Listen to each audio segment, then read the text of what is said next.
kalian masuk surga itu bukan hanya berdasar amal, tapi berdasar anugerah Allah Subhanahu wa Ta'ala. Oke, kita sepakat amal kita, perilaku kita, ibadah kita andaikan dikompensasi dengan nikmat yang Allah berikan tentu tidak seimbang. Untuk bayar itu saja sudah lunas. Apakah penciptaan yang sedemikian canggih itu dimulai tanpa perwujudan, tanpa sesuatu yang real, yang maujud? Orang itu langsung bersimpuh, matur, ya Rasulullah saya Islam. Jadi kalau kita yang nekuni ilmu itu biasa saja dengan perbedaan. Tapi kalau orang-orang yang nggak siap dengan perbedaan itu sampai Allah disifati Ta'ala itu tidak terima. Saya itu punya teman, Gus, agak beling, agak seenaknya. Dulu miskin. Wah itu seenaknya betul. Kayak kenal Tuhan. Tak tanya, kenapa kamu seenaknya? Satu bulan tuh labanya bisa 200 juta sampai 500, sampai 1 miliar. Saya itu, Gus, setelah duha itu perkembangannya bagus. Setelah duha itu. Saya pernah miskin, kan kata, apa? Ingkana rizki fisama, apa? Wa ingkana qalilan, ya kalau fisama fa'anzilu. Terus wa ingkana qalilan fakasiru. Kalau sedikit, perbanyak. Ini trennya sudah benar semua. Nah, wa ingkana apa ya, haroman fatohiru. Kalau haram yang kau sucikan. Makanya saya seenaknya kalau qalilan sudah fakasiru paling trennya yang enggak benar juga fatohiru kan. Dia yakin kalau yang enggak benar-benar sudah disucikan Allah karena yang lain-lain sudah.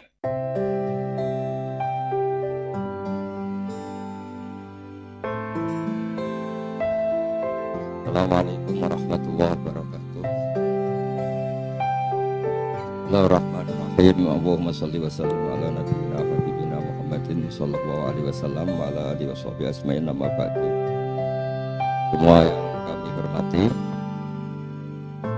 tadi katanya mau naik kelas ya. Kalau naik kelas dari rumah saya niatkan mari mengkaji diroyah. Diroyah itu melogikakan riwayat. Jadi misalnya kita sering dengar Rasulullah SAW sering ngendikan kalian masuk surga itu bukan hanya berdasar amal, tapi berdasar anugerah Allah Subhanahu wa Ta'ala. Oke, kita sepakat amal kita, perilaku kita, ibadah kita andaikan dikompensasi dengan nikmat yang Allah berikan tentu tidak seimbang. Untuk membayar itu saja sudah lunas. Jadi Anda semua tidak berhak masuk apa? Surga. Sehingga di beberapa riwayat dijelaskan ada orang yang 500 tahun ibadah, nggak pernah maksiat. Ditanya sama Allah, kamu masuk surga karena apa? Karena ibadah saya ya Allah. Ya sudah, surga kamu 500 tahun saja karena ibadah kamu 500 tahun. Ini cerita umur-umur orang dulu. Ya Allah, katanya surga engkau ini selamanya. Ya kalau yang selamanya itu rahmatku. Kalau amal kamu terbatas ya surganya sesuai amal kamu ya terbatas. Ya sudah ya Allah, berarti masuk saya surga saya ini karena fadl engkau, karena anugerah engkau. Itu namanya apa? Diroyah. Diroyah itu satu kajian analisis di mana kita percaya riwayat, tapi kemudian punya logika, punya diroyah. Ini penting supaya tauhid ya, tauhid kita ini kuat. Jadi dulu ada orang yang sangat cerdas, namanya Jubair bin Mut'im. Dia saking cerdasnya, juga kaya, juga tokoh, dikirim sebagai delegasi pembebasan Asra Badrin, tawanan Badar. Kemudian pas datang ke Masjid Nabawi, Nabi delalah pas baca Wattur wa kitabim mastur. Sampai pada titik Nabi baca Am khuliqu min ghairi syai'in am humul khaliqun. Apakah penciptaan yang sedemikian canggih itu dimulai tanpa perwujudan, tanpa sesuatu yang real, yang maujud? Orang itu langsung bersimpuh, matur, ya Rasulullah saya Islam. Kada qalbi yatir, hampir hati saya, otak saya, pikiran saya itu terbang. Karena logika yang dibangun ateisme misalnya, kalau alam raya ini dimulai dari nihilisme, berarti logikanya apa? Al-adamu yakhluqu maujudan. Alam raya ini kan maujud. Maujud itu ada. Kalau yang lebih dulu itu ketiadaan, berarti ketiadaan menjadi sebab kewujudan. Kalau dalam bahasa Arab itu al-adamu yakhluqu maujudan. Sesuatu yang harusnya nggak jadi faktor karena ketiadaan menjadi faktor sesuatu yang nyata. Itu kan nggak masuk akal. Ya, kalau alam raya ini ada al-adam sing yasbiku maujudan, berarti alam raya ini al-adamu yakhluqu maujudan, suatu yang tidak ada menciptakan yang ada. Dengan logika itu terus kita ngaji, diajari sama guru-guru kita, sifat dasar Allah itu maujud. Wallahu maujudun qadimun. terus masuk. Yang harus distatuskan pertama dari Allah itu apa? Maujud, wujud. Karena dengan wujud ini layak menjadi penyebab adanya alam raya ini. Sehingga ketika kita menolak faham nihilisme atau ateisme, paham tanpa Tuhan, tanpa pencipta awal, kita punya diroyah bahwa tidak mungkin ketiadaan ini menjadi sebab perwujudan alam raya ini. Yaitu amkhuliku min ghairi syai'in. Masa alam raya ini diciptakan tanpa sebab yang nyata, yaitu wajibil wujud. Siapa itu? Allah Subhanahu wa ta'ala. Begitu juga menyangkut sholawat. Orang boleh beda pendapat tentang redaksi sholawat. Ada sholli ala Muhammad, ala Sayyidina Muhammad, Nabi Muhammad. Monggo lah, masalah redaksi saja. Tapi setelah dianalisis, Nabi itu Pak Rektor jadi Nabi setelah Nabi Isa saking dihormatinya sampai dituhankan. Juga jadi Nabi yang ada cerita masih hangat, orang Yahudi itu bunuh Nabi. Jadi yang satu mendudukkan Nabi sedemikian tinggi sampai kayak Tuhan, yang satu menjatuhkan Nabi sedemikian rendah sampai dibunuh.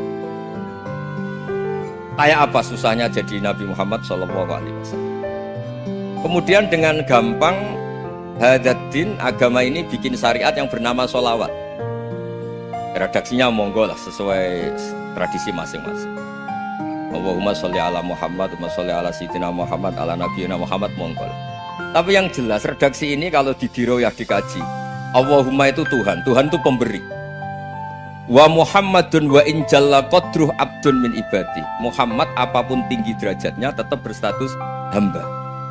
Sehingga agama ini terjaga oleh sighatus sholawat. Agama ini terjaga oleh redaksi sholawat. Yaitu Allah tetap pemberi sebagai Tuhan yang enggak tersaingi, la syarikalah. Rasulullah Muhammad wa in jalla qadruh, apapun prestasinya, bisa mi'raj, bisa apa saja, tetap seorang hamba yang butuh muhtajun ila rahmatih. Jika redaksi Allahumma sholli ala Muhammad ini mengukuhkan yang Tuhan tetap Tuhan, hamba pilihan tetap hamba pilihan. Tentu dengan redaksi ini kemudian kita mendudukkan Nabi benar-benar posisi terhormat. Yaitu orang yang paling berhak dapat askat tahiyat, mendapat penghormatan Allah paling tinggi, yaitu Rasulullah Muhammad SAW. Dan itu diulang-ulang oleh Allah. Subhanalladzi asra bi abdi. Status hamba ini diulang. Lagi-lagi ini bernama diroyah. Bernama apa? Contoh ketiga misalnya fihi ayatum bayinatum maqamu Ibrahim. Dulu orang Yahudi itu ada diskusi masif. Syaratnya Nabi itu mbah-mbahnya harus Nabi, harus keturunan Nabi. Kemudian semua Nabi rata-rata di Palestina, di Syam. Lalu Muhammadnya asal-usulnya dari mana? Tahu-tahu orang Arab kok Nabi, padahal orang Arab itu dulu jahiliyah. Alhasil terus diceritakan bukti Muhammad ini turunan Ibrahim adalah ada jejak kaki Nabi Ibrahim di dekat apa? Ka'bah. Fihi ayatum bayinatum maqam.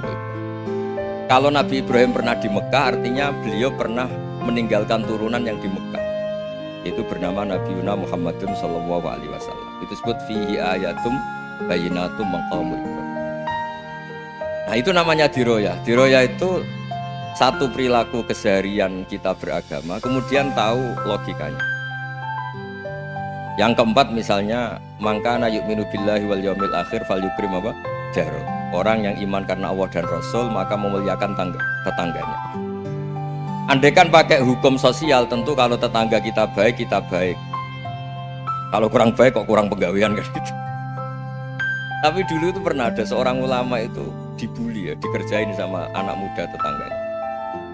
Pak Kiai datang ke rumah saya. Orang ini datang. Kemudian setelah di rumahnya, saya tidak jadi butuh sama Pak Kiai, silahkan pulang. Itu Kiainya senyum menikmati. Dan itu terulang 3 kali. Dibully seperti itu, dikerjain terulang 3 kali. Lalu tetap Kiainya tuh asik, seneng sekali. Lama-lama muda ini tanya, kenapa engkau tidak tersinggung? Padahal saya kerjain sampai 3 kali, tak undang, terus tak suruh pulang, tak undang, tak suruh pulang. Kata Kiai tadi, yang memerintahkan baik sama tetangga itu Allah. Jadi saya nikmati ketika bisa baik sama Anda. Tidak ada urusannya dengan perilaku Anda yang menolak saya. Nah itu terus kita tahu, memang motifnya kita baik sama tetangga karena iman sama Allah dan Rasul, bukan hukum kompensasi sosial. Bagaimanapun ya semua kita ini makhluk. Makhluk itu la yadurru wa la yanfa. Begitu juga melihat Indonesia. Melihat saya ini kan ikut di UI itu lama sekali, ikut sama Profesor Zeni, dari Profesor Zeni nulis tafsir. Mungkin Pak Harsoyo tahu banyak, dulu Pak Lutfi tahu banyak.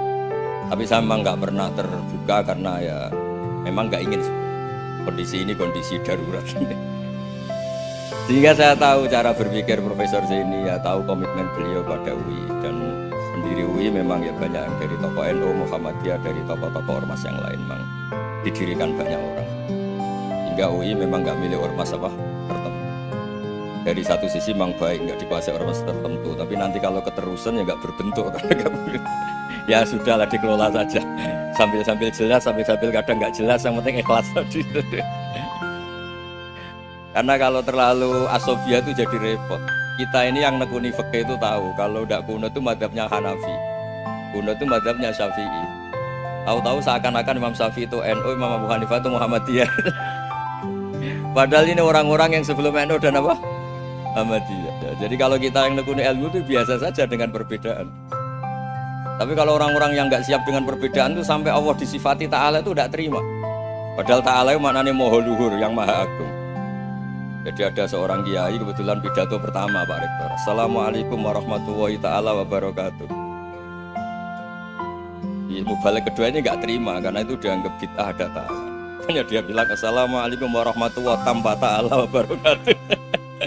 Itu saking asobiahnya itu Allah ditambahi Ta'ala itu tidak terima. Padahal Ta'ala itu maknanya Maha Agung.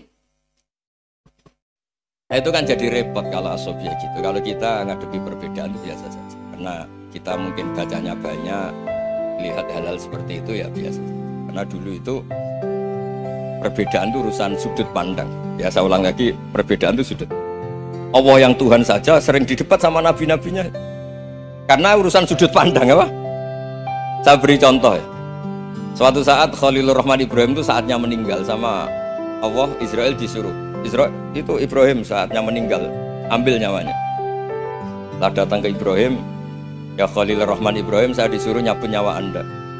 Itu Israel dipaksa mikir sama Ibrahim. Hal ra'aita khalilan yumitu khalilah. Kamu tahu orang yang mencintai kemudian bunuh yang dicintai, itu logika agak benar. Akhirnya Israel kan nggak biasa debat, kan nggak dilatih debat, nggak pernah ikut lomba UI debat ilmiah. Dia taunya nyambut nyawa aja. Kembali ke Allah. Ya Allah, kata Ibrahim, hal ra'aita khalilan yumitu khalilah. Masa kekasih bunuh yang dicintai ya. Tapi kata Allah santai.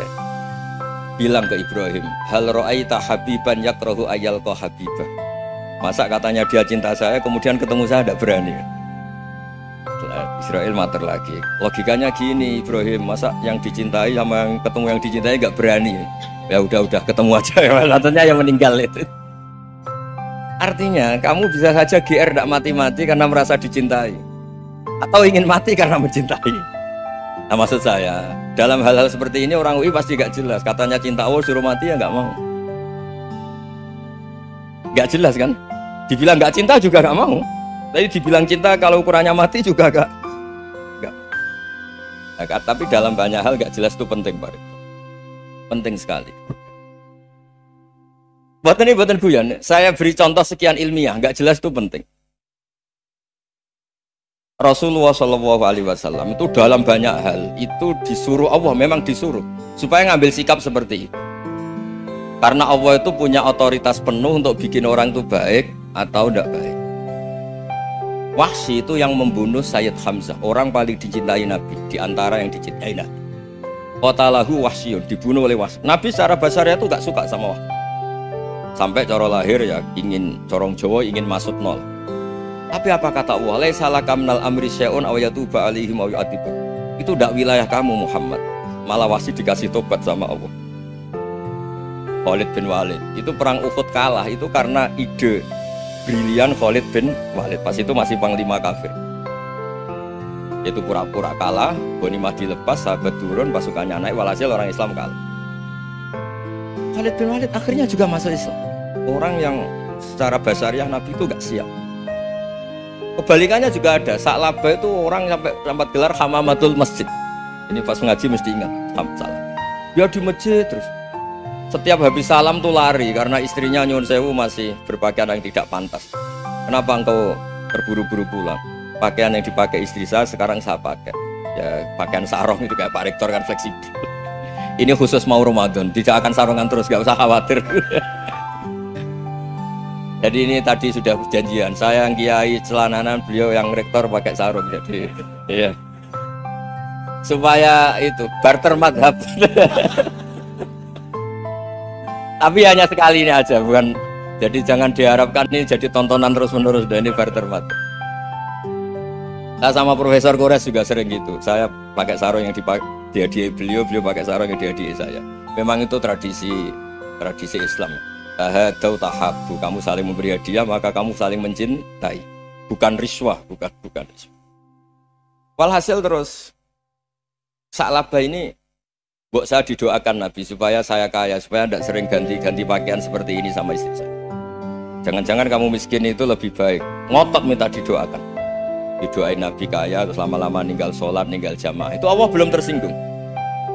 Yang mulai Allah tersinggung itu kan saya sering fatwa di mana-mana, sering memberi saran. Mumpung kamu miskin itu sering sedekah, karena kalau sudah kaya itu tidak bisa. Saya memberi analogi gini. Kalau saya masih santri miskin, punya uang 100.000, diminta guru saya 50 tak kasihkan, padahal itu 50%. Punya 2 kambing kurus, diminta guru saya 1 pasti tak kasihkan, padahal itu 50%. Jadi kalau punya sapi Brahman atau sapi limusin yang harganya itu 100 juta, punya 2, diminta 1 boleh enggak? Enggak boleh. Saya punya motor butut 2, diminta teman saya 1 boleh, tapi kalau Davidson Harley itu enggak boleh. Nah, walhasil itu kalau kita miskin, misalnya kita zaman kuliah atau zaman mondok atau zaman apa saja, punya uang 100.000, nartik temannya sampai 50.000 kan biasa. Tapi setelah 1 miliar, berani nggak kamu kasihkan 500 juta? Sama-sama 50% ya? Enggak kan? Nah Sa'labah gitu, ketika zakat masih per 40 kambing 1 kambing itu sebenarnya kan masih ringan. 41, 82. Kambingnya itu sudah mabenal jabalen. Barang dihitung zakat karena sudah ribuan, jumlahnya sampai 400 kambing. Banyak lah pokoknya. Terus kata Sa'labah, ini pemerasan. Karena jumlahnya besar. Allah tersinggung karena nabinya dianggap narik zakat itu dianggap khoros, dianggap pemeras. Allah tersinggung, kemudian fa'aqobahum nifakon fi qulubihim ila yaumil. Dia ditegur munafik. Semenjak itu terus tadi kembali gak jelas tadi. Barkohnya gak jelas itu menjadi orang tuh bijak. Ini sekarang nakal, jangan-jangan nanti jadi orang baik. Yang sekarang baik, jangan-jangan suatu saat jadi tidak baik. Semua orang introspeksi. Gak ada jaminan kalau kita sekarang baik akan baik terus, gak ada jaminan kalau kita sekarang buruk akan buruk terus. Sehingga terus banyak kiai-kiai bijak tuh memang lahirnya gak tegas, tapi gak tegas itu yang menjadikan bijak, karena sama-sama mungkin. Itu yang disebut laisa laka minal amri syai'un aw yatuba alaihim wa yu'adzibum, itu tidak wilayah kamu. Ketika Allah mengomentari orang munafik juga wa yu'adzibal munafiqina insya'a aw yatub. Bisa saja ada yang disiksa, bisa saja ada yang dikasih tobat. Karena pola yang kita analisis itu semuanya menurut kita, bukan menurut kemaslahatan orang apa. Saya punya sekian contoh cerita. Orang yang sowan kiai baik-baik, mungkin bawa gula atau salam jambla, tidak tahu lah. Itu tidak mesti jadi wali. Tapi Kalijogo yang kenal Sunan Bonang itu kenalnya itu karena ingin begal, malah jadi wali deh. Tapi tidak usah dicoba. Umar itu nyari Nabi itu mau dibunuh, tapi malah tobat jadi orang baik. Jadi ini penting ngaji ya, supaya tidak tegas itu, tidak jelas itu kadang baik. Nah termasuk saya juga termasuk dia yang milih tidak jelas. Saya sering gojol gini, Fajar Hadili ini murid-murid saya sering saya gojol. Kalau semua sistem pendidikan kayak kampus, kayak UII, kayak UIN semuanya, itu sistem yang bagus karena tertib, jam kuliahnya jelas, mata kuliahnya jelas.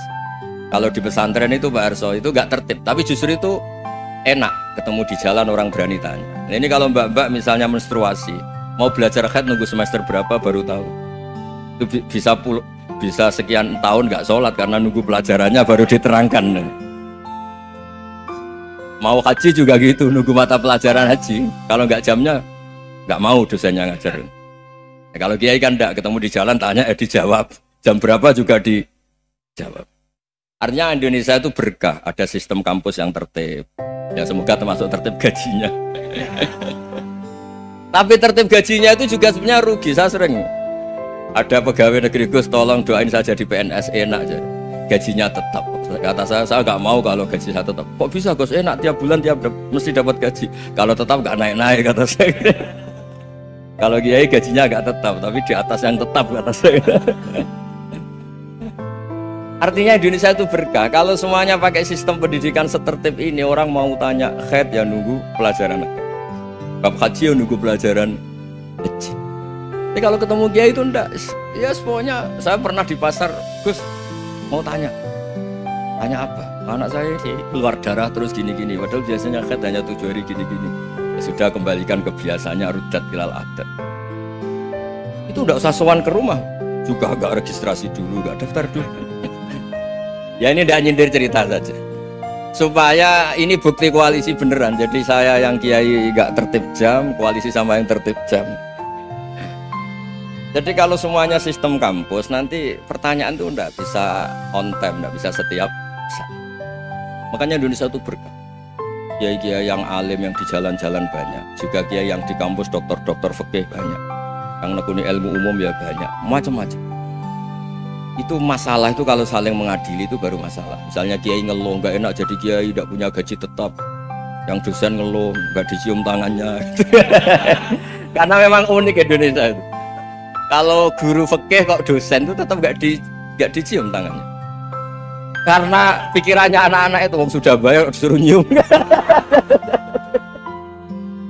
Itu kayak di alam sadar tuh gitu. Kalau kiai itu kan anak-anak gak bayar itu. Ya opanya cium tangan itu. Makanya kalau kiai tidak keramat bisa mati karena cium tangannya doang itu bisa mati itu kiainya. Ya ini cerita supaya saling menghormati saling. Jadi kalau makanya itu pakar-pakar akhlak ya, pakar-pakar etika peradaban. Itu tertampar betul ketika Nabi urusan ilmu itu mengabaikan itu. Kalau sudah urusan ilmu, misalnya begini, ada urusan ilmu, ada mbak-mbak cantik atau ibu-ibu cantik, itu dalam Islam itu diajarkan jangan sopan-sopan banget. Kata Nabi, karena kekuatan ilmu itu di atas kekuatan akhlak, di atas kekuatan adab. Ya nisa an-nabi lastunna ka ahadim minan nisa, ini taqaitunna fala takhdu'na bil qaul fa yatma alladzi fi qalbihi marad. Misalnya ada mbak-mbak cantik, menarik, kemudian sopan misalnya sama Pak Fajarin sama dosen-dosen, monggo binara. Wah itu bahaya, pikirannya kemana-mana itu. Orang yang imannya pas-pasan, wih berarti mau. Maksud saya kalau cantik, menarik, ketemu di jalan biarin aja, dosennya mau kemana biarin aja. Gak usah dihormatin. Kalau dihormatin, Pak mau kemana sadar no bisa bahaya, tak biarin aja. Kalau tanya, Dek ini alamatnya mana? Cari sendiri Pak. Karena hanya dengan cara itu si Pak dosen ini gak kepikiran. Gak ada orang suka orang kedus itu gak akan. Ini kalau sudah cantik, sopan, wah bisa pikirannya macam-macam. Itu ilmu. Fala takhdu'na bil qaul. Kamu jangan terlalu lirih kalau ngomong. Fayatma alladzi fi qalbi maradun. Orang yang pikirannya masih kotor pasti berpikir yang negatif. Anda mungkin demi sopan sama dosen Anda. Tapi sejauh mana dosen Anda juga berpikir positif? Itu kan uji iman sama uji nyali. Nah, sama pejabat yang sopan sama kiai mungkin punya Alphard, punya Robicon, punya terus bawa uang banyak. Terus sama kiai cium tangan hormat. Jangan-jangan kiainya yang pikirannya macam-macam. Ini berarti bisa jadi muhibbin potensial misalnya. Nah, saya ini termasuk kiai yang pengagum ilmu. Sehingga saya sama orang yang medit, yang kikir sama saya itu saya senangnya bukan main. Kenapa? Karena kalau orang medit itu gak berhak nuntut. Tapi kalau orang lomo 1 juta minta surga, 2 juta ya minta apa? Surga. Gus salam template 200.000 aja kadang minta surga. Tapi kalau yang kikir-kikir ya sudah salaman tok sudah, gak minta apa-apa. Kan dia tahu diri, gak bayar kok minta. Maksud saya Islam itu luas, dinikmati saja, Pak. Dinikmati saja. Nah itu diroya, maksudnya itu diroya. Diroya itu kamu tahu aturan Islam itu kamu harus yakin khairihi wa syarrihi minallah. Semua itu ujian, tapi kemudian dikaji. Makanya saya ini termasuk pengagum Imam Syafi'i. Imam Syafi'i itu dikasih tahu. Ada orang yang di depan engkau cium tangan hormat, tuh di luar ngomong-ngomong, ngata-ngatain Anda. Imam Syafi'i tertawa-tawa sowan. Tuh, ada ini dikata-katain di luar kok. Kok tidak kamu anggap munafik malah tertawa. Berarti saya wibawa, di depan saya agak berani. Dianggap enteng saja. Terus dibilangin, sebagian orang kampung sini nggak suka sama engkau. Baguslah, tidak akan pinjam uang sama saya. Di mana-mana orang pinjam minta tolong itu karena seneng. Kalau benci kan enggak. Intinya dianggap enteng saja. Yang terjadi di dunia itu semuanya dianggap enteng saja. Man asa ilaika faqat atlakoka. Yang berburuk sama kamu itu membebaskan kamu.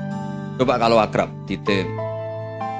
Ya misalnya akrab sama Pak Fajar, bilangkan ke Pak Rektor, sangkat tuh jadi guru tetap atau apa, kan ribet. Kalau tidak cocok kan nggak minta apa-apa. Makanya hati-hati Pak Rektor sama yang akrab-akrab itu. Itu dulu saya juga nggak paham. Di antara wasiat Bapak yang sering diulang-ulang tuh itu. Suatu saat kamu jadi kiai, ngelola orang nggak seneng tuh gampang. Sudah, situ orang lain. Tapi kalau ngelola orang orang seneng tuh repot. Mintanya aneh-aneh. 100.000 aja minta surga. Hanya teman tenis saja minta naik jabatan. Intinya itu ya sudahlah dikelola. Yang seneng ya berkah, mungkin teman berjuang, teman diskusi. Yang nggak seneng ya berkah, karena ini tidak minta macam-macam, enggak seneng. Nah itu namanya diroya. Diroya itu satu kajian keilmuan yang menjadikan kita ini nyaman dengan riwayat-riwayat, panduan-panduan dari Rasulullah Shallallahu Alaihi Wasallam kayak tadi. Kenapa sih tentang baik sama tetangga, baik sama tamu? Hitung-hitungannya itu mangkana yu'minu billahi wal yaumil. Saya pernah dicium sama orang miskin yang akut miskin betul. Itu tak ajarin Anda ini lebih hebat ketimbang orang-orang kaya. Misalnya gini. Misalnya ada komunitas rektor atau kiai besar. Saya ini kata orang banyak termasuk kiai besar. Mungkin kalau pinjam uang itu karena mau beli mobil, aksesoris mobil, karena kita kiai top atau rektor atau orang-orang top. Kalau sesama orang miskin itu pinjem-pinjemannya itu urusan beras, itu urusan nyawa. Keren mana? Nyelamatkan nyawa sama aksesoris mobil. Nyawa. Jadi pahala kamu pasti lebih besar itu. Itu senengnya jadi orang miskin terus keterusan sampai sekarang. Itu, lo coba kalau menteri sama menteri, rektor sama rektor, kira-kira pinjamannya apa Pak Arso? Kan kalau mau beli mobil atau mau umroh VIP, pokoknya yang keren-keren. Kalau orang miskin pinjam karena apa? Makan kan, beras kan. Makanya kalau yang sedang miskin monggo lah, kalau ingin teruskan. Maksud saya Islam itu seenak itu, Islam itu segampang itu. Sudahlah yang sedang miskin ya keren. Karena sekali sosial itu urusannya apa? Nyawa. Tapi kalau miskin semua ya Indonesia bisa tutup kan. Ya sudah yang kaya-kaya itu saya mengatakan Indonesia karena bayar pajak yang menjadikan Indonesia berjalan. Tapi ya dipakai yang benar. Nah, begitu seterusnya. Ada kiai miskin cerita ke kita. Terus enak jenengan alim, terus punya santri banyak, bisa ngajar di mana-mana. Saya bilang hebat kamu. Dia hidup di daerah tertinggal. Itu yang diajarkan kan hanya tauhid. Kan nggak mungkin bisa tertinggal baca fikih perbandingan madhab. Kan nggak mungkin. Kalau yang kayak Pak Fajar, Pak Sadali kan nggak mungkin. Fikih perbandingan apa? Madhab. Menyorot madhab dunia. Kayak engke-engke itu kan nggak mungkin. Tapi pertanyaannya, yang menyelamatkan masuk surga itu tauhid apa perbandingan madhab? Tauhid. Ini hanya mengajarkan fardu kifayah, sunat-sunat. Ini Anda menyajarkan fardu ain. Surganya dulu kamu. Oh terus senangnya jadi kayak gitu. Karena yang diajarkan apa? Tauhid. Sementara kita yang gaya-gaya ini ajarkan perbandingan apa? Ada studi banding ke Al-Azhar kemana-mana. Ini enggak tauhid. Dari orang nyembah pohon jadi nyembah Allah Ta'ala. Keren enggak? Jadi terus kayak gitu sama saya senangnya bukan karena tampil. Tapi ada yang agak kurang ajar tanya saya. Kalau itu hebat kenapa Gus gak mau jadi kayak gitu? Waduh. Wah ya repot kalau pertanyaan. Terus tak jawab, kalau saya jadi kayak gitu, kamu ngangsu ilmu dari mana coba? Ya dari jenengan, ya kalau sama gobloknya ada bisa. Ya sudah, Gus aja yang jadi kiai besar. Maksud saya, ya sudahlah kita begini seperti yang saya ajarkan di sini, saya sarankan supaya orang itu tahu. Ini namanya diroyah, apa? Makanya kata Imam Ghazali itu kalau kamu ingin sopan gampang melihat anak kecil, gua aqallu minni dzamban, dia dosanya lebih kecil. Karena masih kecil kan, tentu secara dosa enggak banyak. Kalau melihat orang yang tua, gua aktsaru minni ibadatan, dia tentu ibadahnya lebih banyak karena umurnya lebih banyak. Sehingga terus semua orang lain tuh di depan kita itu hebat. Ya semua orang lain sama, misalnya Pak ini rektor, misalnya Fathul Wahid rektor, tanggung jawabnya lebih banyak. Berarti pahalanya lebih banyak. Tapi sama, ketika melihat Nyon Sewu, melihat pegawainya yang secara lahir di bawahnya, ini tanggung jawabnya nggak banyak. Pasti salahnya juga enggak. Itu yang diajarkan Rasulullah SAW. Sehingga enak. Tapi kalau kita melihat orang lain selalu salahnya, itu pecundang. Allah saja tidak seperti itu kan. Amal baik ya ada khairan, amal buruk ya ada saron. Semuanya dilihat oleh Allah Subhanahu wa Ta'ala. Saya tuh punya teman Gus, agak beling, agak seenaknya. Dulu miskin. Wah itu seenaknya betul. Kayak kenal Tuhan sudah. Tak tanya, kenapa kamu seenaknya? 1 bulan tuh labanya bisa 200 juta sampai 500, sampai 1 miliar. Saya itu Gus, setelah duha itu perkembangannya bagus. Sholat duha itu. Saya pernah miskin, kan kata apa? Ingkana rizki fisama, wa ingkana qalilan. Ya kalau fisama fa'anzilu, terus wa ingkana qalilan fakasirhu, kalau sedikit perbanyak. Ini trennya sudah benar semua. Nah, wa ingkana ya, haroman fatahirhu, kalau haram yang kau sucikan. Makanya saya seenaknya kalau qalilan sudah fakasiru, paling trennya yang enggak benar juga fatahirhu kata. Dia yakin kalau yang enggak benar-benar sudah disucikan Allah, karena yang lain-lain sudah. Dari miskin sudah kaya, qalilan sudah fakasiru, paling yang haroman juga sudah fatohiru gitu. Tak tanya, lah kamu kok tahu? Polanya sudah ada Gus, karena sang qalilan. Kamu sembrono sama Tuhan kok begitu kan? Tapi apapun itu seneng saya. Seneng saya sering salah teh, makanya saya mohon yang sekarang miskin, sedang miskin itu ya ndak usah nyesal banget-banget. Kalau ingin kaya monggo lah, namanya orang juga ingin. Tapi Anda harus bangga. Sosial antar kalian adalah urusan nyawa dan itu pahalanya luar biasa. Supaya kita, nah yang kaya-kaya juga boleh GR lah karena pembayar pajak. Dan itu bisa menyelamatkan apa? Indonesia Raya. Begitu seterusnya. Itu yang diajarkan Nabi, antawadhu hatta la yabghiya ahadun ala ahadin. Kamu semua harus tawadhu sehingga antar kalian tidak saling tidak sopan, tidak saling liar, tidak saling mendolimi. Termasuk tadi sikap gak jelas tadi. Orang dolim yang sekarang dolim bisa saja tobat, yang sekarang soleh bisa saja nanti. Semuanya tuh mungkin. Kita diajari ya muqallibal qulub tsabbit qalbi ala dini. Jadi keliru kalau kita dalam banyak hal harus tegas, gak mesti. Al halalu bayyinun wal haramu bayyinun. Tapi ada wa bainahuma umurun mustabihat. Ada yang wilayahnya itu abu-abu. Misalnya ada perempuan cantik, misalnya contoh paling gampang. Kalau kamu ajari secara serius, kamu bisa saja tergoda jadi fitnah. Jadi kalau orang soleh gak berani ngajarin, kemudian digunakan orang fasik, malah menjadi orang nakal, kita juga tanggung jawab.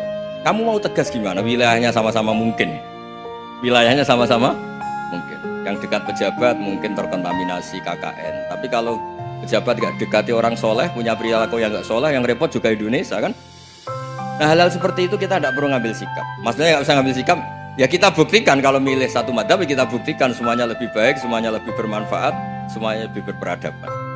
Karena nggak bisa dihindari wa bainahuma ini. Termasuk nyuwun sewu, saya mohon maaf sama mulai Pak Harso, Pak Lutfi sampai Pak Fathul Wahid. Saya ini termasuk kiai yang nggak suka dekat sama orang-orang top. Bukan karena hasud. Memang konstitusi kiai harus gitu, la tamuddanna ainaika. Kenal orang lebih tinggi itu kan resiko. Misalnya saya kiai desa, mungkin punya keri tua sudah seneng, punya kijang tua sudah seneng. Gara-gara kenal Pak Wahid naik Kempri, waduh kok saya kalah itu. Kenal orang itu kan resiko.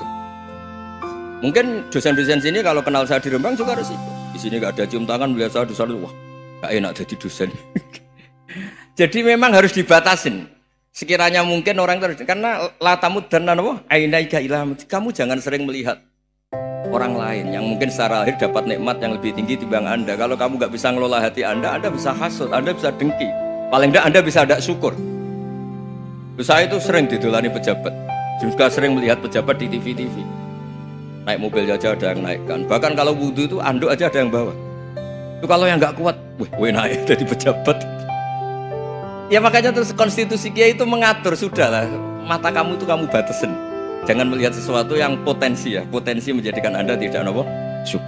Jadi saya mohon, ini memang konstitusi saya sebagai Kiai. Jadi saya, tapi di hati saya tetap akrab. Saya doakan semua untuk UI, untuk semua orang Indonesia kita doakan. Kita ingin semuanya tambah baik, tambah. Oke, matur nuwun. Assalamualaikum warahmatullahi wabarakatuh.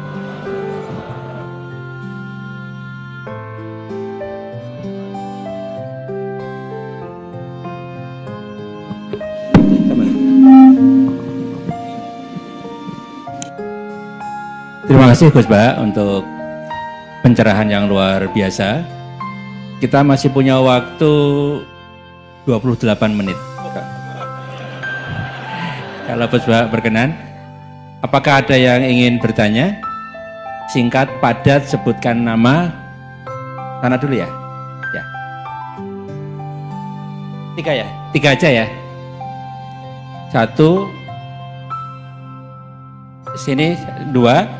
1 lagi dari Ahwat ya Ibu ya. Ya. Silakan. 1 dari sana ya. Ya, maju aja. Maju. Mikrofonnya aja.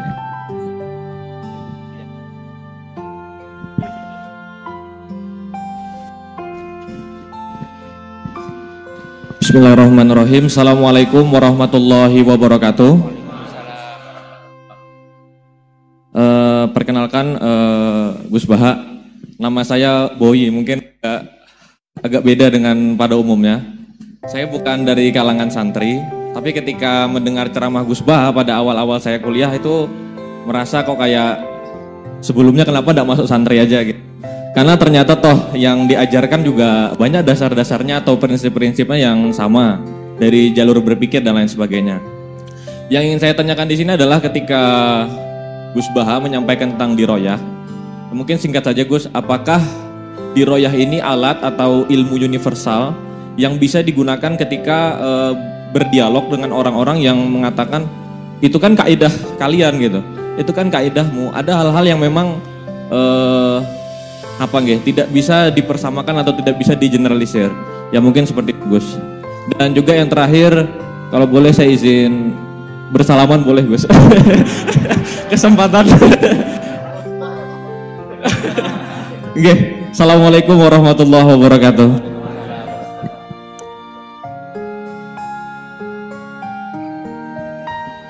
Baik, kita kumpulkan dulu 1 lagi ya.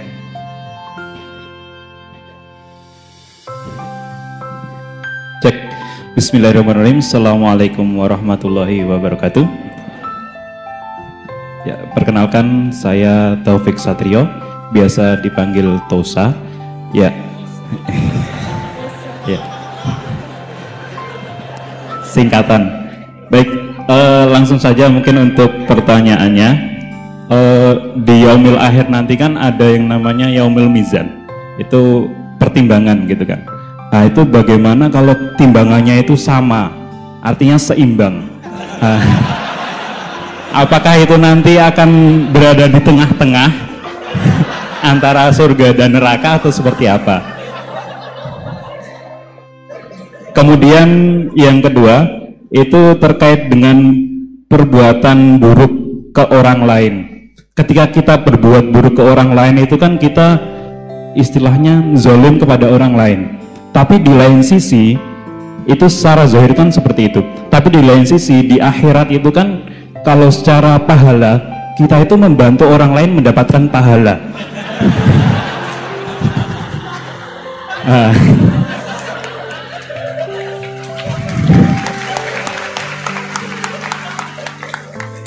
Jadi seperti apa Gus? Terima kasih. Assalamualaikum warahmatullahi wabarakatuh. Terima kasih Mas Tosa ya. Silakan Ibu ya.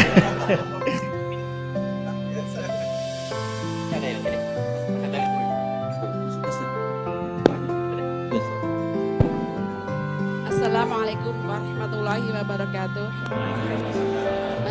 Perkenalkan saya Nazrullah Hasanah. Mau bertanya, apakah perbedaan NU sama Muhammadiyah?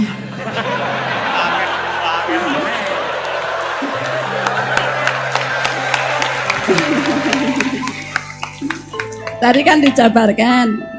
Terus dalam sholat subuh itu kan ada yang pakai doa kunut, ada yang enggak. Tolong jabarkan. Wassalamualaikum warahmatullahi wabarakatuh. Waalaikumsalam. Baik Gus, ini ada 3 penanya. Mas Boy tadi terkait dengan diroya, apakah ini universal, termasuk untuk yang non muslim bahkan gitu kan. Kemudian yang kedua dari Mas Tosa, hisab yang seimbang Gus, kasusnya gimana ini. Yang kedua terkait dengan kalau berbuat buruk kan membuat pahala untuk yang bersangkutan itu, seperti orang puasa dikasih minum gitu kan ya. Terus kemudian Bu Hasanah, ini beda antara NU dan MU, kira-kira itu ya. Silakan Gus ya.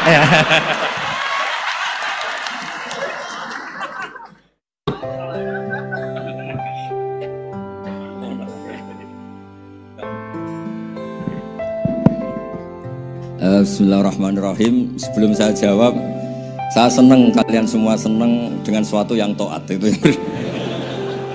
Banyak orang untuk senang nunggu maksiat dulu. Mungkin melihat perempuan yang tidak mahram, melihat sesuatu yang maksiat. Jadi ini spesial. Majelis ilmu tapi napa? Senang. Ini sesuai rencana Tuhan lah. Seorang tuh senang dengan taat, senang dengan ilmu. Ini luar biasa, no? Luar biasa. Tadi pertanyaannya kalau diroya. Jadi Islam itu agama untuk logika objektif. Jadi diroya itu ya global, universal. Misalnya saya beri contoh Tuhan yang satu. Itu dulu, saya ulang lagi, dulu itu ada imam namanya Imam Amudi. Itu pengajar matematika Mas Boy, pengajar matematika. Itu kan nggak lazim, tapi kiai kok pengajar apa? Singkat cerita, ini cerita keramat. Kalau kalian nggak paham ya keramat sendiri. Jangan nggak paham menentang. Singkat cerita, di antara keramat beliau itu Allah itu nyuruh para malaikat disuruh ngaji matematika sama dia. Ngaji tauhid, tapi disebut sama Allah ngaji matematika. Ternyata apa? Cara ngajarkan gini. Misalnya ngajarkan di titik angka 2, 3 sampai 1 miliar 1 triliun. Nisbatus naini ila ma la nihayatalah. Itu nisbatul fard asli. Angka itu entah 2, entah 3, entah 1 miliar, semuanya dibanding angka 1 itu namanya cabang. Tetap yang al-aslu itu angka 1. Itu otak siapapun itu akan ikrar dengan logika tadi. Bukan kita muslim, semuanya akan tahu angka berapapun jumlahnya, tetap asal-usulnya angka 1. Terus dia gambar, ya gambar apa saja, gambar masjid, apa gambar sapi atau gambar apa saja, dimulai 1 titik. Gambar ruwet maupun gak ruwet tetap saja dimulai 1 titik. Nuktotul wujud. Jika kalau zaman saya ngaji, Pak Rektor ngaji dulu diterangkan semua makna Quran ada di Fatihah, Fatihah ada di Bismillah ya, Bismillah itu ada di titiknya, titiknya bak. Nah kenapa ini hebatnya Quran? Kenapa dimulai dari 1 titik? Untuk maklumatkan semua alam raya ini dimulai dari 1 titik, yaitu wujud Allah. Logika seperti itu kan orang nggak terima gimana? Mbok gambar seruat apapun dimulai dari mana coba? 1 titik. Angka sebesar apapun dimulai angka apa? 1. Jadi diroyah itu ya universal gitu Mas. Ya gitu Mas Boy ya. Jadi diroyah itu universal. Ya soal ada yang belum dapat hidayat apa itu nomor 2, tapi logika yang dibangun Islam itu. Terus pertanyaan kedua apa? Draw tadi, bisa. Kamu ingin draw? Ini kasih nih, nggak pernah ngaji Quran itu. Di antara yang diterangkan Quran detail itu Ashabul A'raf apa? Ashabul A'raf, orang yang baiknya sama buruknya itu imbang. Itu sudah disediakan nanti di surga itu ada pagar. Kamu ingin di situ? Pagar pembatas, oh? Pagar pembatas di surga ndak, neraka ndak. Jadi kejadian surga dan neraka itu gini, tak terangin ya. Jadi kira-kira gini, kan hisab itu hanya rubu'un nahar, sekitar 2 jam, 2 jam setengah selesai. Jadi satu dunia ini dihisab Allah, hanya Allah butuh waktu 2,5 jam. Rubu'un nahar. Kenapa gitu Pak Rektor? Karena semuanya datang ini sudah terindikasi dan itu sudah jelas. Misalnya orang yang soleh banget, wajahnya bersinar, bahkan semua tubuhnya bersinar. Yas'anuruhum baina aidihim. Yang pas-pasan, ya sinarnya pas-pasan. Sehingga nanti yang punya sinar cukup di kanan. Yang kelip-kelip agak ini yang rawan kesaruk ini yang gelap gulita langsung di kiri. Nah itu terus faduri babenahum bisuril lahubab. Terus Allah langsung bikin pagar. Nah yang rawan kesaruk pagarnya yang kelip-kelip tadi. Yang temangsang ini. Karena yang jelas hitam di kiri, yang jelas putih kanan. Yang abu-abu ini sama malaikat digaruk saja. Nah terus temangsang di Araf itu. Nah, terus setelah dipagar ini dia punya kegiatan. Kalau melihat neraka bilang Rabbana srif anna adzaba jahannam. Kalau melihat surga, ya Allah, ma kuntu asqa khalqik, saya ini hamba Engkau yang tidak paling sial dan Kau Maha Rahman. Tolong saya jangan dihadapkan ke neraka lagi. Karena itu menyiksa. Sabar wa ahraqaka. Ya ketika melihat neraka itu dia komentar, ya Allah, neraka ini begitu merusak wajah saya. Hawa panasnya itu sudah menghancurkan semua, baunya juga agak enak. Saya minta saya dihadapkan ke surga bersama Allah. Tapi kamu tidak minta lagi kan? Tidak, saya hanya minta itu tok. Nah ini saya pandu, kalau kamu ngalami tak pandu. Kalau kamu ngalami tak pandu. Sama Allah terus diberi janji supaya tidak minta yang lain. Tidak, saya tidak akan minta lagi. Terus melihat surga. Nah, di surga melihat orang kayak gitu kan, di surga nanti kalian kan hura-hura semua. Wah, istri yang di dunia kurang cantik, rewel, yang di surga itu istrinya cantik semua, gak rewel semua. Gak minta belanja, cantiknya gak usah kesalahan, pokoknya top lah. Terus dia melihat tersiksa, cara Jawa ngiler. Weh, masa ngelihat tok? Akhirnya ya lama-lama berani ngajukan, ya Allah masa ngelihat tok? Dikasih masuk itu. Ya, terus tapi kamu kan janji tidak minta lagi. Ya terus ngerayu-ngerayu Tuhan lagi. Akhirnya walhasil nanti kalau betul-betul A'raf itu nasibnya akhirnya masuk surga. Tapi tadi digarap dulu lah, dikerjain dulu. Itu lama sekali perjalanannya, memang lama sekali. Nah soal orang membunuh itu apa contohnya tadi? Berbuat buruk sama orang lain, ya apapun lah. Berbuat buruk sama orang lain itu kalau faktanya nanti tobat, Allah yang bisa ngelola itu. Makanya Nabi pernah senyum-senyum, pernah tertawa-tawa. Sungguh ketika Allah menghendaki rahmatnya itu semuanya indah. Yaqtulul qatil fayatubu hadza. Jadi ada orang yang saya membunuh, terus dia tobat serius. Kemudian al-maqtul yang dibunuh ini masuk surga karena madlum, qatilnya karena tobat serius juga masuk surga. Ya begitu juga di kedoliman-kedoliman yang lain. Jadi ya makanya tobat itu penting sekali. Ya taruh saja begini yang terkenal ya, contoh Wahsy itu jelas di surga karena syahid dibunuh Wahsy. Apa Hamzah ini jelas di surga karena matul syahidan, dibunuh secara syahid oleh Wahsy. Tapi karena Wahsy tobatnya serius, nanti juga di surga. Begitu juga keburukan-keburukan yang lain. Jadi tobat ini misalnya ada orang hartanya dicuri, tentu yang dicuri ini kalau dia orang baik ya mungkin secara formal lapor polisi, tapi kalau dia orang baik mungkin ridho lah, sudah itu sudah ridho kan. Berkahnya ridho, dia menjadi orang baik karena ridho diuji Allah, hartanya apa? Dicuri. Kemudian yang mencuri tobat, entah harta itu dikembalikan, entah dikasihkan masjid sebagai amalnya yang dicuri, entah apa-apa, Allah ngasih tobat orang ini. Kemudian sama-sama jadi orang baik, kemudian sama-sama di surga. Makanya itu Nabi sampai senyum-senyum, betapa rahmatnya Allah tidak terbatas. Sama lagi, betapa rahmatnya Allah tidak terbatas. Bahkan qatil sama maktul bisa ngopi di surga bareng tadi itu. Karena ya tadi masyhur itu yang paling legenda dalam sejarah Islam kan, saya pernah membunuh orang yang sangat dicintai Rasulullah. Sebagai tobat saya akan membunuh orang yang paling dibenci Rasulullah. Singkat cerita, Wahsy ini menangi bunuh Musailamah al-Kadzdzab, orang yang ngaku-ngaku Nabi yang merusak tatanan apa? Islam. Apapun itulah, cerita-cerita apapun itu. Makanya saya sering cerita, kalau preman pasar itu tobat, bu, jangan nyapu masjid. Tobatnya tetap di pasar. Yang dulu pasar gak aman karena dia, sekarang aman karena dia. Jangan tobat terus nyapu di pasar, pasar diganti suksesennya pengganti. Itu nggak fair apa? Jadi kalau tobat itu harus seimbang dengan zaman salahnya. Zaman apa? Kayak Umar. Ketika dia kafir itu orang Islam dibikin takut. Terus ketika dia Islam gantian orang kafir dibikin takut. Pertama dia Islam langsung marahnya Abu Jahal, Abu Lahab. Awas kalau ganggu Rasulullah, ngadepin saya. Itu fair. Kenapa? Fair. Jangan tobatnya bikin orang takut, lah tobat ke masjid nyapu, yang di pasar diganti penggantinya tetap gaduh. Gak boleh, harusnya kalau lama bikin pasar takut, ya sekarang lama bikin pasar apa? Aman. Itu tobat yang apa? Seimbang. Ya kira-kira gitu ya. Nanti tak pandu kalau sudah di arah.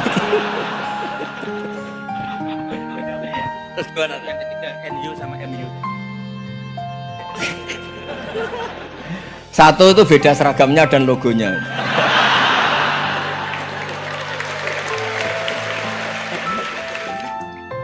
Kedua nama ketua umumnya.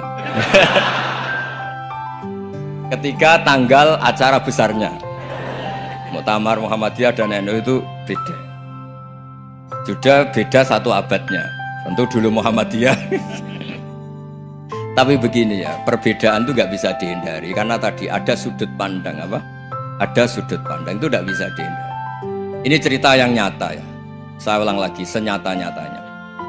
Andaikan betul Rasulullah itu hanya kunut 1-2 kali, maka kalau menurut mazhab Syafi'i, apa salahnya melakukan sunnah terus-menerus meskipun Nabi itu melakukan hanya beberapa kali? Karena pertama sesuatu yang pernah dilakukan Nabi pasti akan menjadi sunnah yang terus-menerus. Nabi itu puasa Senin Kemis juga tidak selalu. Salah kalau ada orang bilang Nabi malah takut kalau ibadah sunat dilakukan terus-menerus karena nanti takut dikira wajib. Itu masyhur dalam kaidah usul fikih. Tapi yang tidak kunut juga ada salah karena ya tadi Nabi ya pernah kunut, Nabi juga pernah tidak kunut karena nabinya orang banyak. Karena bukan Nabi kelompok tertentu, no? Jadi sederhana. Terus menyangkut ini dengerin betul sujud. Sujud itu banyak ulama yang mengatakan untuk sah itu harus melibatkan 7 anggota. Umirtu an asjuda ala sab'ati azumin al-jabha wal yaden warrubaten wal qadamen. Saya diperintahkan sujud itu melibatkan 7 anggota, yaitu jabha, yaden 2 tangan, 2 lutut, terus 2 qadam. Tapi Imam Syafi'i ngendikan, andaikan ada pendapat yang mengatakan ukurannya cukup jabha, maka itu juga benar. Karena Nabi ketika sujud ngendikan sajadalaka wajhi wa sam'i wa basori. Ya Allah telah sujud ke engkau wajah saya, jabha saya. Nabi tidak menyebut tangan, tidak menyebut rubaten, tidak menyebut qadamen. Ini wajah dua wajah, ukurannya itu hanya jabha. Itu kayak iya, kayak enggak. Nah hal-hal seperti itu yang menjadikan ada ijtihad. Ijtihad itu satu pemikiran yang cara sudut pandang itu kayak iya, kayak enggak. Nah itu terus ada al-madhaibul arba'ah. Terus ketika implementasi di Indonesia, dulu Mbah Ahmad Dahlan juga ngaji Mbah Soleh Darat, Mbah Hasyim Asy'ari juga ngaji Mbah Soleh Darat. Ketika di Mekah sama-sama ngaji Syekh Khotib Minangkabau, sama-sama ngaji Syekh Mahfud Termas. Jadi ya kalau di keluarga kita itu ya biasa aja, perbedaan-perbedaan itu selama masih ilmiah dianggap biasa. Karena memang ngelola sudut pandang itu nggak bisa ditertibkan. Nabi Yahya itu suka berkawan orang soleh, karena berkawan orang soleh itu enak. Tapi kalau Nabi Isa suka dadani desa-desa tertinggal yang masih macem-macem. Ketika ditanya, kenapa engkau suka berkawan orang-orang gitu? Ana tabibun udawil mardo. Di mana-mana kiai itu ya nyembuhkan yang sakit. Jadi kalau dakwah yang sudah iman tuh akeh tunggale, tapi dakwah gitu kan tantangan. Itu sudut pandang.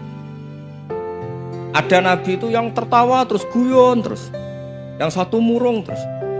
Ya sama Nabi Isa dan Yahya kan satu angkatan. Mali aroka dohikan fakaan nama tak manumin makrillah. Kamu kok tertawa-tawa terus seakan-akan nggak ada adab saja.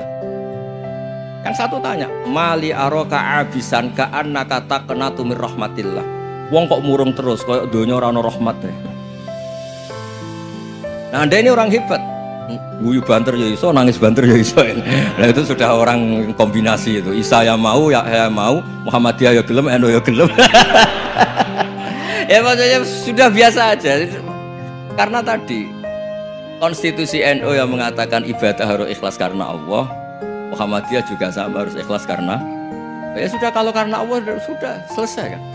Yang menjadi masalah itu kan identitas untuk hadun nafsi, untuk diri sendiri. Kalau kita ikhlas, masalahnya apa? Coba masalahnya apa? Coba. Imam Syafi'i pernah di Masjid Abu Hanifah yang tidak kunut. Beliau enggak kunut. Ketika tanya, lima ada taroktal kunut, ikroman di hadal madhab. Saya menghormati madhab ini. Jadi ya biasa. Sebaliknya juga sama. Orang-orang Hanafi kalau Imam Syafi'i kunut, ya ikut kunut. Karena kalaupun Anda yakin itu tidak disyariatkan, kamu juga yakin itu tidak membatalkan apa? Sholat. Itu yang perlu dicatat. Kalau Anda tidak yakin sunat, kan tidak yakin kalau itu membatalkan sholat. Jadi sebetulnya kalau dianalisis secara keilmuan itu ya semuanya normal. Karena tadi Rasulullah itu al-bahrul muhit, Nabi itu lautan yang luas sekali. Orang akan mengambil air sesuai kapasitas masing-masing dan akan merasakan kualitas air juga sesuai kapasitas masing-masing. Orang yang sangat haus melihat air seteguk ini luar biasa. Tapi yang tidak haus mungkin melihat itu biasa-biasa saja.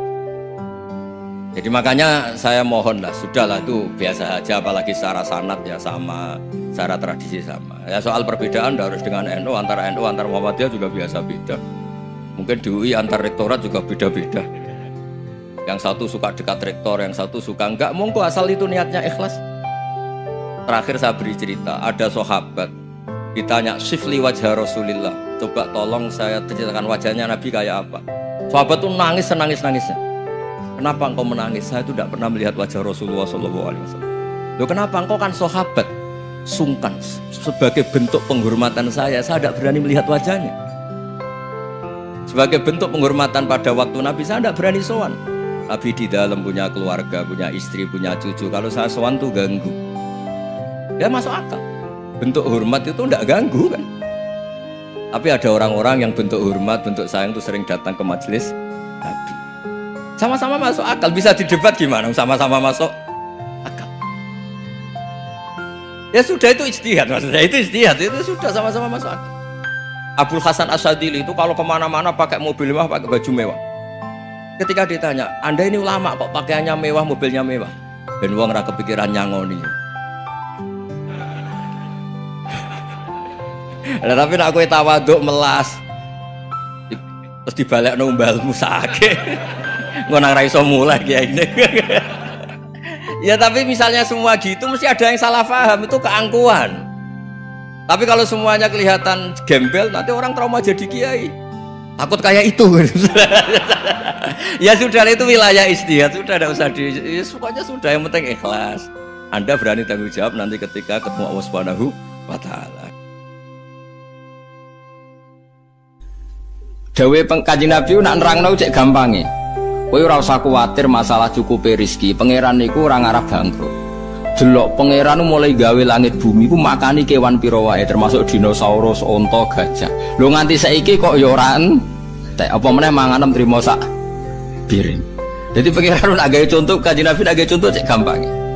Artinya kalau Allah menggelar alam seluas ini kemudian wabas safiya min kulli dabal saiki malah sapi cilik-cilik. Mung dhisik zaman ana dinosaurus wae. Dunyane pangeran mboten apa? Entek kok trimo wedhus cilik-cilik ya semalah enteng. Iku melane pangeran iku Kanjeng Nabi. Nek nerangno ku simpel. Kowe ora tawakal ku piye? Delok le alam taro. Kowe apa ora mikir? Allah iku anfaqo nglakoni infak membiayai hewan sing digawe Allah iku mulai khalaqas samawati wal ardu mulai dhisik. Tapi nganti saiki ora padahal termasuk sing dibiayai ku dinosaurus kan. Mangane piro? Iwak hiu mangane piro? Lah anak paus piro?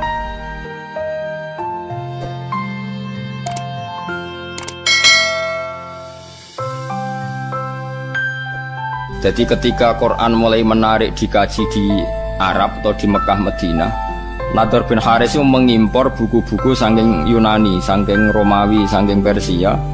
Sing buku-buku itu cara saiki wonten cerita fiktif, cerita macam-macam. Butuhe nggo nandingi napa menarike Quran. Jadi hasil mulane ngarang komik iku ya rada haram. Mergo ora maca komik ora ngaji Quran malah maca napa? Komik. Tapi kemene haram kira pangeran iso koyo munis. Koyo rondok ngono napa? Rondok haram.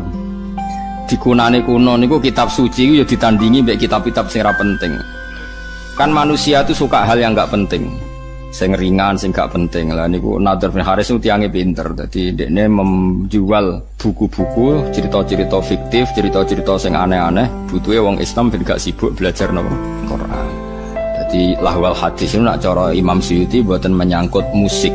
Terus ana ulama sing maknani lahwal hadis iku musik, yo dangdutan macem-macem. Tapi iku salah. Tapi tetap musik sing seronok gitu tetap haram. Cuma niku ngangge kiasnya ten warai. Mengimpor buku dari Persia itu supaya orang belajar buku itu, kemudian meninggalkan Quran. Kemudian orang suka musik sing menghibur, sing maksiat, itu juga nanti akibatnya orang meninggalkan Quran. Jadi khilafnya ulama itu menyangkut asbabun nuzul, bukan menyangkut hukumnya. Kalau menyangkut hukumnya sama.